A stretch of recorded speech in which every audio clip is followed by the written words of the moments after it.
এই সঠিক কথা না। আলাদা গোসল করার কোনো ফজিলত নেই এই রাতে, যে আলাদা গোসল করলে আলাদা ফজিল, এরকম কোনো বিষয় না। গোসল আপনি আজকেও যেমন করতে পারেন, কালকেও করতে পারেন, ওই দিনও করতে পারেন, কিন্তু ওই দিনেই করতে হবে এরকম কোনো জরুরি বিষয় না। মনে থাকবেন ইনশাল্লাহ।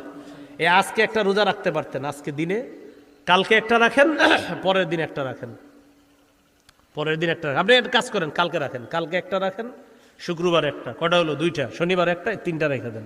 কারণ প্রত্যেক মাসে অভ্যাসগত কয়টা রোজা করাইছে রবি? তাহলে আপনি ওই ফজিলত পেয়ে গেলেন। আবার এই লাইলাতুল বরাআতের পরের দিন যে সিয়াম পালন করা, এই সিয়াম পরের দিন সিয়াম পালন করার যে বিষয়, শুধু লাইলাতুল বরাআতকে কেন্দ্র করে সিয়াম পালনের একটা বর্ণনা আছে ইয়াতে ইবনে মাজায়। তো এই বর্ণনাটা দুর্বল। বলেন বর্ণনাটা কি? দুর্বল। এখন আপনি যেহেতু এইটা দুর্বল বর্ণনা, তো এখন বিশুদ্ধ বর্ণনা কি? বিশুদ্ধ বর্ণনা হলো প্রতি মাসে 3টা রোজা রাখার কথা আছে। তো সেক্ষেত্রে আপনি আগামীকাল একটা রাখেন, শুক্রবারে একটা, আর লাইলাতুল বরাআতের পরের দিন হয়ে গেল আরেকটা। তো 3টা রাখলেন, ফজিলত পেয়ে গেলেন, আর আপনি এই কথাগুলোর উপরে আমল করার সওয়াব পেয়ে যাবেন ইনশাআল্লাহ।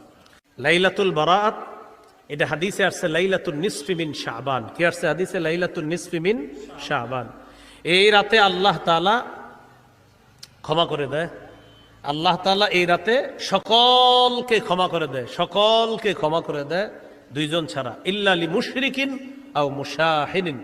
মুশরিককে আল্লাহ ক্ষমা করে না, আর মুশাহিন বিদ্বেষ পোষণকারীকে আল্লাহ ক্ষমা করেন না। যদি অন্যান্য বর্ণনা আরো অনেকের নাম আসছে, অনেকগুলো অপরাধীদের ব্যাপারে আসছে, কিন্তু এই বিশুদ্ধ একটা বর্ণনা আসছে যে যেই ব্যক্তি বিদ্বেষ পোষণ